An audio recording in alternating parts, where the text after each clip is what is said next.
Welcome to the Live Well, Perform Better podcast. My name is David Duggan and I'm the director of Below the Line, an Irish-based consultancy specialising in helping people, teams and organisations raise their levels of consciousness, inner potential and performance. I am part of a team made up of experts from the worlds of business, elite sport, adventure and health and well-being. We are coaches, mentors and advisors to some of the world's biggest companies and organisations, as well as smaller businesses, entrepreneurs and people looking to make their mark in the world. Our guiding mantra at Below the Line is live well, perform better. What does that mean, you might ask? Good question. Maybe the easiest way to describe it from our perspective is finding the formula that works for you when it comes to things like looking after your physical and mental health, running your business, developing your career, leading your people, or simply being able to show up as brilliantly as possible into your own life, both for yourself and those around you. That's why each week I sit down with a member of our team or an invited guest for a conversation that focuses on the question, what do the words live well, perform better mean to you? This question is a way into exploring with people from a range of different backgrounds, industries and disciplines. What are the practices, techniques, habits or ideas that they use to help them to show up and be at their best in all areas of their lives? Whether that's as CEOs, leaders or managers, or as parents, family members or friends. We keep it short and sweet so that you can extract all the good stuff and get on with the rest of your day and hopefully put some of our knowledge, experience and expertise into play for yourself. This week I'm delighted to be joined by another very special guest, Monica Haughey. Monica is an experienced and established psychotherapist, supervisor and trainer who works with individuals and groups. Her passion is to support people, either individually or in a team, to identify their issues or blocks and assist them in navigating their own unique path in an empowered and creative way. Monica and I sat down for a conversation in which she outlined the differences and similarities that exist between coaching and psychotherapy, the types of challenges she helps her clients work through, and what it means for someone to take their next courageous step in their lives. You can subscribe at www.belowtheline.ie, where you can stay up to date with our podcast as well as our exclusive online events and sessions, including our Press Pause coaching community. Thanks for listening, and now on with the show. Great. Well, look, why don't I start with the first question? So I'll start by first of all saying, Monica, great to have you on the podcast and thanks very much for giving me your time to do so. And my traditional question that I always start these conversations off is, please tell me, why do you do what you do? Well, I've always done what I do because it's aligned with who I am. I've always wanted to do work that feels aligned to what I'm good at and what's important to me. So I've always, I've worked as a social worker, as a youth worker. I've been involved in food and local markets and Dublin Food Co-op. I've always been involved in work that feels important, that's aligned to who I am and basically what's in my heart's desire, what's my passion. And I've always sought then to make money and to make a living out of that at the same time. And so that's really what I do. What I do is because it's what I love doing. And, particularly then as a psychotherapist, I really enjoy helping people unblock what's holding them back and to clear the obstacles and we all have limiting beliefs and the imposter syndrome. And my passion is about helping people clear those limiting beliefs so they can be more empowered in their lives and access more of their potential. Yeah. So that's... Wonderful. I love those words and it comes across really, passion for you and plugging into that very deep-rooted passion you have. Where exactly does that come from, do you think, when you reflect on that? I think it must be in me, from an early age. I used to go with my father to the local community meetings in the primary school. And I would be noticing what was happening and noticing who was talking and who wasn't talking and then got into social work and helping people sort of be more empowered in their lives. So I think it's just something I've always wanted to be involved in. It's something in me. It's, it's just who I am in the world. Excuse me. And I think that more and more people, and particularly younger people and millennials, are wanting to line up with their values and what's important to them, and they're questioning, well, do we want to work a 60-hour week, or is it 40, or do we want things, or do we want experiences? And I think I've always lived like that I've always wanted to do work that sort of I felt that there was a value and fits in with who I am. So and I think that is coming more and more into the fore in society. Yeah, absolutely. Talk to me about the difference between, because I know as well as a psychotherapist, right, and you're involved in so many different things, but you're also a coach, and you have a particular approach to doing that, which is very much about, unblocking yourself and breaking down limiting beliefs. But at what point does psychotherapy end and coaching begin, or is it a continuous line, do you think? Well, as a therapist, I think I bring a sort of a depth to what I do, and I have a lot of experience around mental health. So whilst I'm involved in coaching and helping people see beyond their horizons and, see the possibilities that are there in front of them, then as a therapist, I can also go in under the bonnet around, well, when did that first happen? Or I think I was saying to you there before we started about the example of the senior executive who's performing really well, except that he can't walk across the open plan office because it reminds him of primary school and being shamed by the teacher because whatever he shouldn't have walked across, or his homework was bad. But we all have those imprints that can hold us back in later life. And so I suppose I do bring the therapy and the coaching. So I do a mix, really. My coaching is informed by my therapeutic experience. Yeah, absolutely. I've heard some people kind of say, the difference between coaching and therapy is that coaching is about now and the future, whereas therapy is about the past. So if you're coaching, right, and you're going into the past, you mightn't actually, maybe that's territory you shouldn't actually be going into, because that's therapy. But I know you straddle both worlds, but it seems to me that you can't, sometimes the two are not, it's not black and white. You have to help people uncover certain stories about the past that will help them with their future. Would you agree with that, or what's your take on that? Absolutely. And I know if people come and they want help sort of, on sticking or moving forward, they may not want a whole lot of therapy, but instead, they are looking help to be future thinking. But I do think at times we do need to uncover a little of what has happened in the past. And, I think as a therapist, we can see the unique differences, people talk about imposter syndrome in the business world, but I think as a therapist, we can sort of, dig into what is your particular imposter syndrome? What does that mean for you? What is your imposter syndrome like? No two people are the same. And as a therapist, I can sort of find out what is your unique imposter syndrome, So anyway, I think obviously coaching has an important role too, but I think, a lot of people need a little bit of sort of under the bonnet. When did that start, and how can I help you move on from it? Yeah, no, you're so right. And I suppose in the bit of experience that I have in this area, the way I often think about it is your story. And how are you carrying your story, or how is your story influencing you? And that's often a way to, without, how would I describe it? Without the kind of, oh God, the maybe the alarm bells of therapy, right? That might kind of bring up for people. But like, well, could we go into your story a little bit and uncover that a little bit? Because most people don't really ever take the time to go back and unpick their story, or identify, as you said, well, where did that start for you, or where did that come from? So yes, that might be veering into therapy, but for me, it's almost like, well, if we come at it from your story and understanding your story, maybe that's another way that we can go into it. But what's your thoughts on that? Does that make sense? Well, I think that's a lovely way of putting it. And I think it's to become aware of the story you're telling yourself.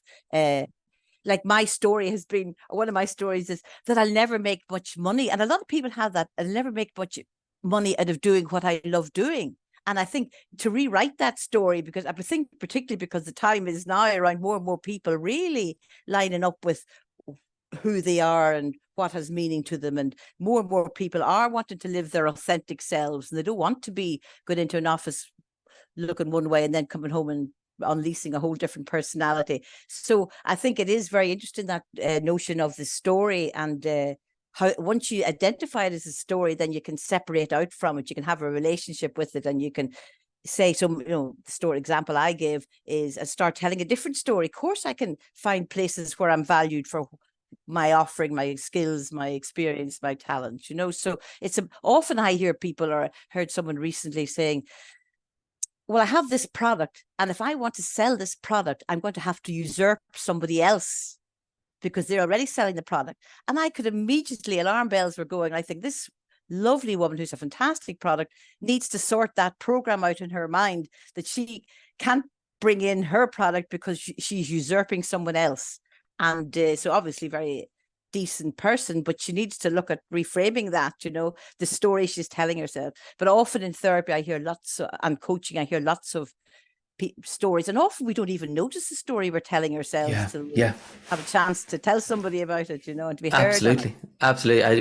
Be heard. And the other thing I find is just the act of you, of the person who's coaching, or even myself, if it's me getting the coaching, that as soon as I verbally articulate that stuff, there's a difference between it kind of buzzing around or knocking around my head and then it being out and verbalized, because I can do two things. I can have somebody kind of reflect it back to me and say, is that really true, Dave?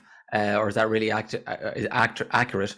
But it's also, even before I need that, sometimes it's just the act of me verbalizing it and I hear it out loud and I kind of go, oh, that's a bit mad maybe, or maybe that's not as accurate. I'm sure you find that stuff all the time as well.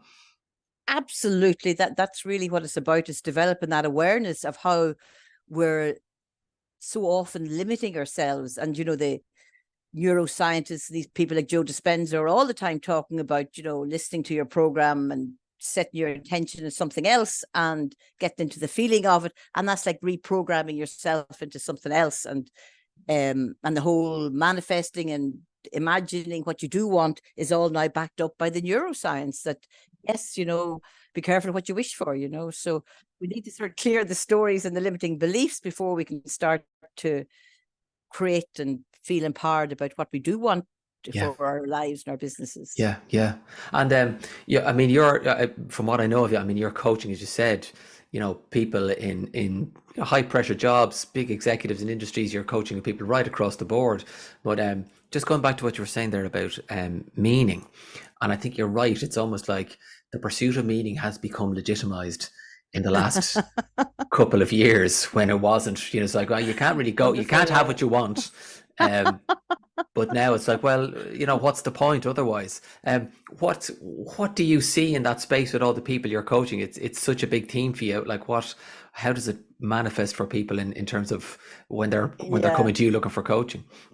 Yeah, that's beautifully put. And I do think that we are entering a new phase, as you say, that we can get what we want. And I'm hoping that it's not just a selfish thing. It's like the world will be a better place if we're all lined up with our true selves and our gifts and our strengths. And looking after ourselves, we'll be more compassionate to ourselves, more compassionate to each other, and we will be able to move things forward. I think that the old structures in society around, the religions or the education or whatever, they've all had to change to allow people to be feeling, to hear people's views, to hear people's opinions, to be more empowered. And I think then, so we are wanting more. And I think that it's not just about a selfish more, it's about let's all step into more of who we are and to make the world a better place, and I'm a great believer in joining up the different agendas around whether it's the environment, and the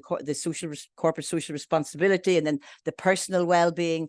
I think all of these, and the spiritual well-being, that can all be joined up, and increasingly people are wanting to join them up, and I know that that's what your work is about as well, the live well, perform better. It's joining up the agendas of how you and I look after ourselves will help how we look after our organization, our employees, and how we look after the environment. I think it all joins up, and that's all coming, Yeah, absolutely. And I think, again, from talking to you before, recording today, but a lot of that seems to be kind of converging for you in almost, you mentioned consciousness and this kind of school of consciousness idea.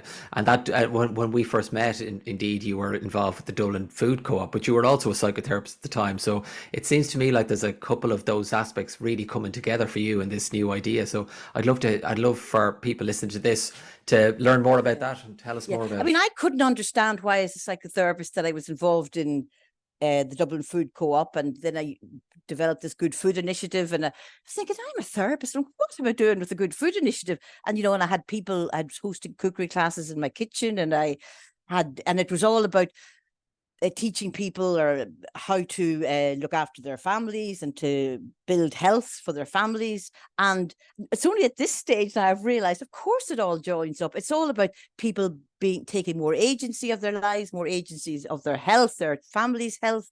It's about empowerment. It fits in with sort of the therapy, which is about clearing blocks and helping people get more aware. But the whole food thing and the community stuff is all fits together into, let's all step up to be more powerful human beings, Yeah, yeah, absolutely. And again, what I know of you, it's you're not dogmatic about this stuff. It's more, can you help bring as many people as possible to just a higher level of awareness or consciousness around this stuff. What people choose to do with that after that is up to them. And I think, when you're in the realm of coaching or therapy, whatever it may be, if you're directing in any way, you're not doing the job right.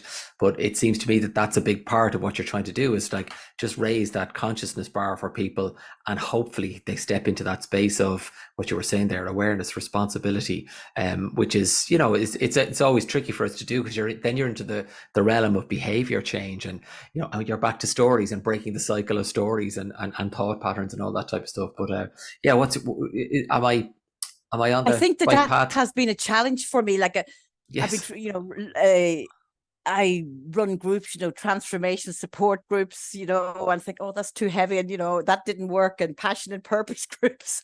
And my challenge is to get people where they're at and get people who are feeling, the pain point is people who are feeling frustrated, feeling stuck, feeling unfulfilled, feel they're not aligned to what their work is.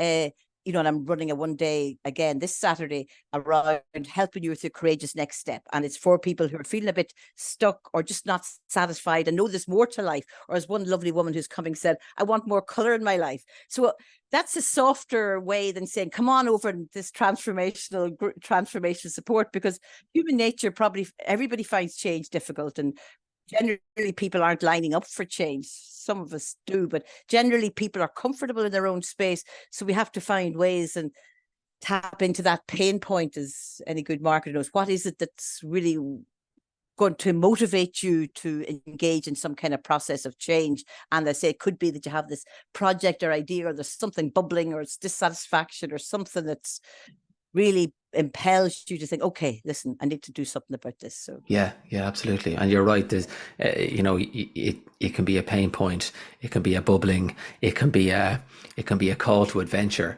But you can be ignoring it, or you can kind of, in your deeper knowing, it's there, and yet it's very difficult for you to articulate or put words around or take action on. And I think the space clearly that you're providing for people in those types of programs and experiences is, just step into that space and see what a step might look like, and could you take one small step in that direction? Because if you can do that, then you're in the process of taking action. And I think when we take action, that's when we start to really learn and get feedback, and we're no longer intellectualizing stuff. We're doing it then. Isn't that the case? absolutely, that's it in a nutshell, David. Yeah, thank Yeah. you. That's it. Yeah. So it's I think that this is on track, and more people, and say young people as well, are, I think we're entering into a more spiritual phase in our evolution. And I think we've done the material stuff, and life did used to be simple. And, my parents knew that if they worked hard and said their prayers, and hopefully they would get to heaven after it all. And I think now, we're looking more from the here and now, And so, it's maybe it's more complicated. It's the world's in crisis, but it's also an opportunity for us all to start to tap into something deeper in ourselves, I think. Yeah, absolutely. 100%. In terms of our strap line here and below the line, you mentioned it already, it's live well, perform better. But I'd love to know, just from your perspective, what does that mean to you, if anything? I think it means that how we engage in life and how we look after ourselves, and the choices we make, will impact our performance. So, it could be, I know that you often refer to that question, what are your daily routines? But that's all part of it. What are our daily routines? How do we feed our bodies? How do we exercise our bodies? Do we get into nature? All of those living well, under all those aspects that are under the living well title will of course affect how people perform, and I think living well is about also, as I said earlier, lining up with who you are and what your talents and strengths and what is your unique contribution. So all of those are part of the living well, and the outcome will be better for you and for everybody else. Yeah, wonderful. I love that question. What is your unique contribution? I take it that's clearly something that you ask people that you're interacting with and coming across and working with a lot, is it? Yes, well, often I can help them unravel it by listening to them and seeing what they get excited about. That can. Yeah, I mean, I know there's lots of questionnaires that you can do to try and unravel what your unique contribution is. But I think by listening and watching somebody and hearing them talk about different scenarios, that you start to realize, actually, I can see that this really makes you come alive, and that's how I would do it in a more sort of intuitive, sort of listening kind of way. Yeah. But I think, and as I say, particularly, I find it exciting to see the younger generation, doing all sorts of finding all sorts of interesting ways to live their lives, whether it's traveling the world or whatever it might be, or remote working, all of that, digital nomads. There's lots of very interesting ways of organizing your life that are happening. Yeah, and as you say, just being in the world at the moment, you're right. It's not as sedentary in lots of ways. Whether that's the way we're setting up our workspaces at home, or whether that's, as you say, being a digital nomad and being here for a while and then somewhere else. And it seems to me as well that one of the things that is really propelling young people at the moment is experiences. So they're recognizing, look, if I want to stay here and work, I can, but there's a trade-off in that. And I think a lot of people are opting for experiences more and more, because I'm not going to be here again, and I only get to do this the once. So let me have the experience versus the security of a job, or the idea of being in one place for too long a time, it would seem.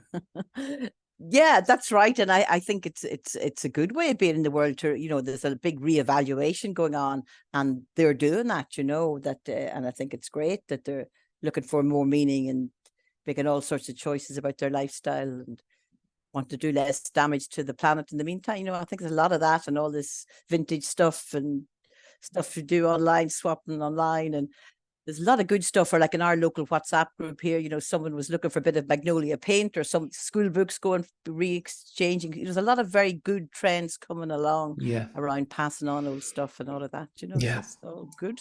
Wonderful. In terms of you, and you mentioned it already, whatever practices or behaviors, what do you do whether that's a daily, weekly basis, to help you show up into everything that you've got going on and all the people you're working with, and to be at your best? I'd love to know what that is. Well, I think it is a very good question, and I think for a long time I used to hate mornings, but I think since I've had kids, I've sort of got up early and got up like one of your other contributors, got up before everybody else gets up. It's always a good idea. And but I have done my morning pages, I'd say, for at least 25 years now. It's I don't know, the artist's way. And it's like brushing my teeth. I couldn't start the day without it. If I'm away for the weekend in a hotel, I'd still be up with a pen and paper, take it everywhere with me, and just to clear the debris of, such and such didn't ring me back, or I don't know what I'm going to do about that, or I'm worried about the other, and clear it all out. It's just debris. I've never read it again. And then I do some meditation and a few stretches, and I'd like to say I spent more time doing yoga, but I do a bit and then do a walk. But I think it's whatever suits you. Not everybody wants to write. I know that I do like to write, but I think let's not take a big stick to ourselves. But I think whatever works, whether it might be going to the gym or doing so many press ups, but I think it is really good to have margins on the day, to have something at the start and something at the end, to actually prepare for the day and to put it behind you then at the end of the day. I think that they are so important. But yeah, nothing particularly unusual. A cup of coffee as well, so it doesn't go. Yeah, absolutely. Good coffee. Yeah. Yeah, 100%. I love that. that phrase and that image of clearing out the debris, you know, the mentally debris, you know, it's really powerful. And yeah, margins on your day. That's brilliant. I love that. And maybe in terms of, you know, the people that you're working with, and I know we've kind of alluded to some of this stuff already, but what are some of the common challenges, whatever they might be, that you think you end up helping people with, that you're coming across of late, that you're helping or supporting people with?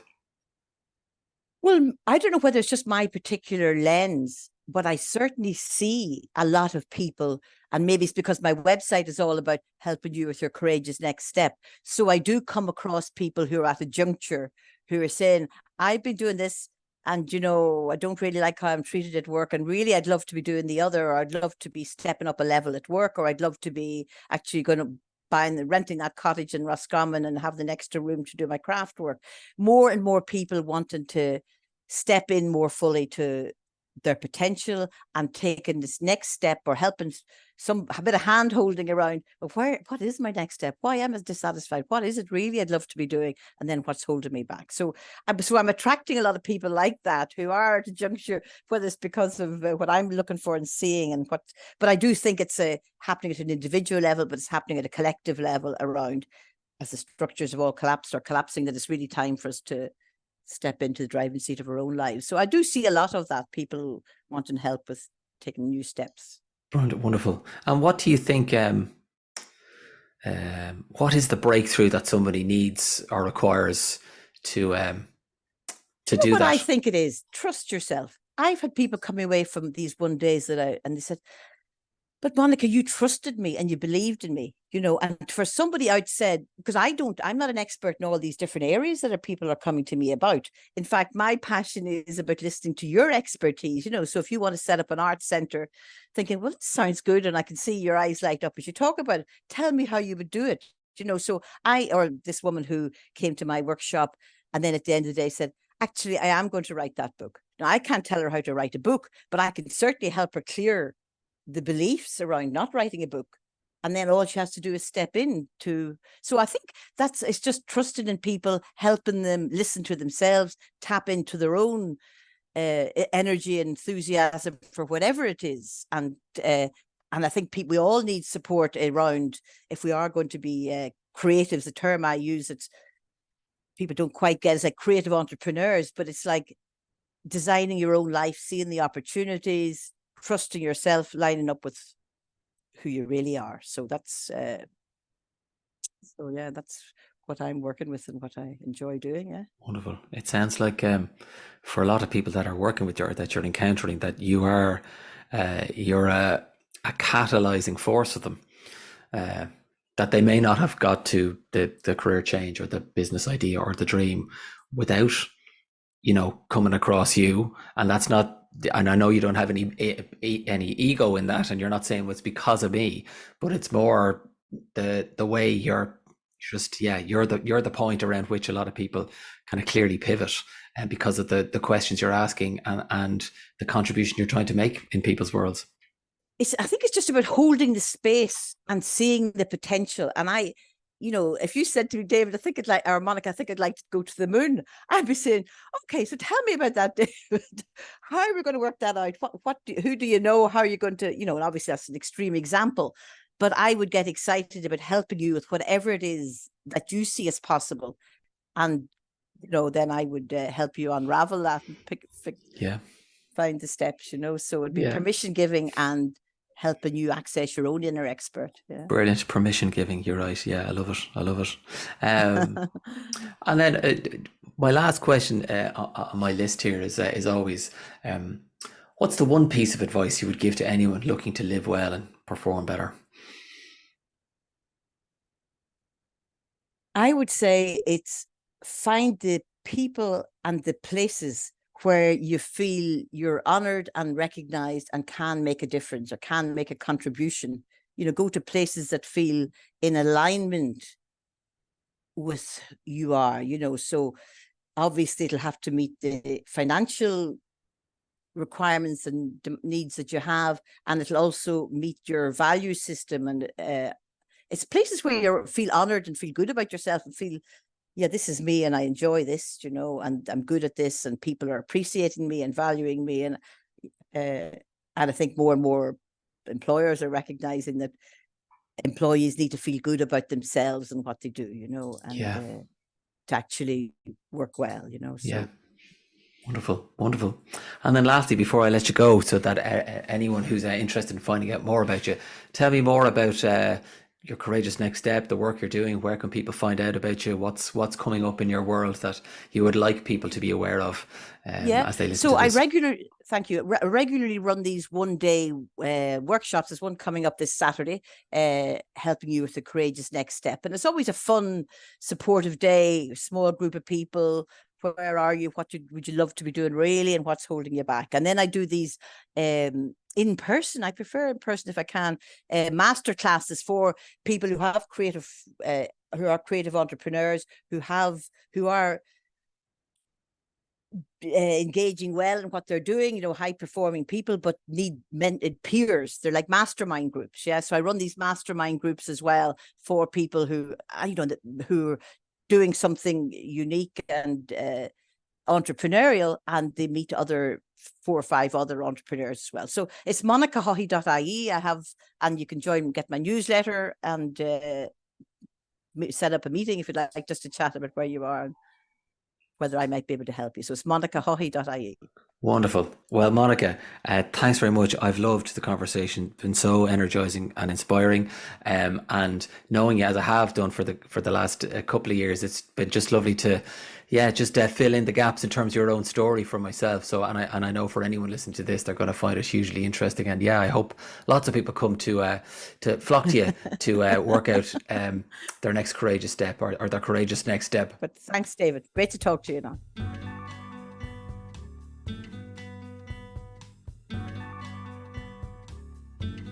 Thank you so much for listening to this week's conversation. We hope you enjoyed it.